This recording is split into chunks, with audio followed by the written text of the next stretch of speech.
തടവുകാരിൽ നിന്ന് കൈക്കൂലി വാങ്ങിയെന്ന കണ്ടെത്തലിൽ DIG MK. Vinod കുമാറിനെ ആഭ്യന്തര വകുപ്പ് സംരക്ഷിക്കുന്നുവെന്ന ആരോപണം.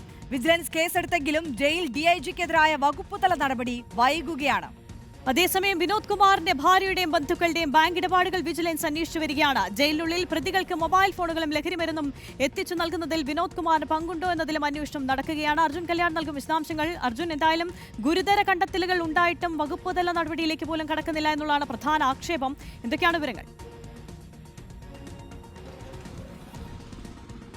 ആര്യ, തീർച്ചയായിട്ടും അതുതന്നെയാണ് ഇപ്പോൾ പ്രധാനമായും ഉയരുന്ന ആക്ഷേപം. കാരണം ഇത്രയും ഗുരുതരമായ രീതിയിൽ കണ്ടെത്തൽ, അതായത് ജയിലിനകത്തുള്ള തടവ് പുള്ളികൾക്ക്, അതും വളരെ പ്രമാദമായ കൊലപാതക കേസുകളിൽ, വളരെ പ്രമാദമായ മറ്റ് ചില കേസുകളിലെയൊക്കെ പ്രതികൾക്ക്, കുറ്റവാളികൾക്ക്, തടവിൽ കഴിയുന്നവർക്കൊക്കെ അനധികൃതമായി നിയമവിരുദ്ധമായി ഒരുപാട് സഹായങ്ങൾ ചെയ്തു നൽകിയിട്ടുള്ള ഒരു ഉദ്യോഗസ്ഥനെതിരെ കൃത്യമായ രീതിയിൽ വിജിലൻസ് കേസെടുക്കുകയും അതിന്റെ ഭാഗമായി വിജിലൻസിന്റെ മേധാവി സംസ്ഥാന സർക്കാരിന് റിപ്പോർട്ട് നൽകുകയും ചെയ്ത പശ്ചാത്തലത്തിൽ, അല്ലെങ്കിൽ ആ റിപ്പോർട്ട് നൽകി ഇന്നിപ്പോൾ 3 ദിവസം പിന്നിടുകയാണ്.